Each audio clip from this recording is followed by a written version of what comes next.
சுமார் 30 ஆண்டுகளா தமிழ் சினிமாவுல புரொடக்ஷன் மேனேஜரா தன் வாழ்க்கையை தொடங்கி அப்புறம் நடிகரா மாறி பல 100 படங்கள்ல நடிச்சவர்தான் பாவா லட்சுமணன் அவர்கள்.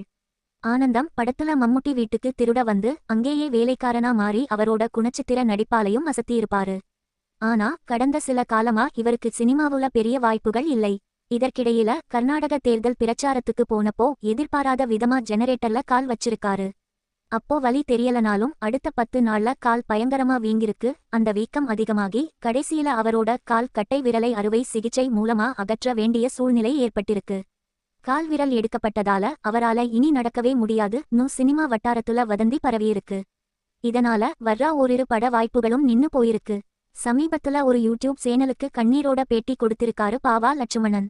அதுல இப்போ நான் பிச்சை எடுக்கிற நிலைமையில தான் இருக்கேன். தங்கியிருந்த வீட்டையும் காலி பண்ண சொல்லிட்டாங்க.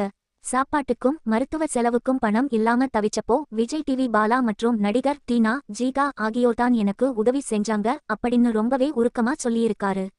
கடைசி காலத்துல தங்குறதுக்கு ஒரு வீடு கூட இல்லாம தவிக்குற பாவா லட்சுமணன், தமிழக முதல்வர் விஜய் அவர்கள் எனக்கு ஏதாவது ஒரு வகையில உதவி செய்ய வேண்டும், நிம்மதியா வாழ ஒரு வீடு கிடைச்சா நல்லா இருக்கும் அப்படின்னு கண்ணீர் மல்க கோரிக்கை வச்சிருக்காரு.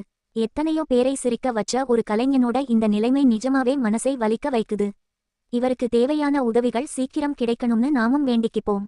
வாமா மின்னல். இந்த ஒரே ஒரு டயலாக் போதும் இன்னைக்கும் சோசியல் மீடியா மீம்ஸ்ல இருந்து நம்ம உதட்டுல சிரிப்பை வரவழைக்கிற மாயை படத்தோட மாயண்ணன் கேரக்டரை யாராலையும் மறக்க முடியாது. வடிவேலு கூட சேர்ந்து மாயை, அரசு, பாண்டி எத்தனையோ படங்கள்ல நம்மள வயிறு குலுங்க சிரிக்க வச்ச நடிகர் பாவா லட்சுமணனோட தற்போதைய நிலைமை ஒட்டுமொத்த தமிழ் சினிமாவையும் ரசிகர்களையும் கண்ணீர் விட வச்சிருக்கு.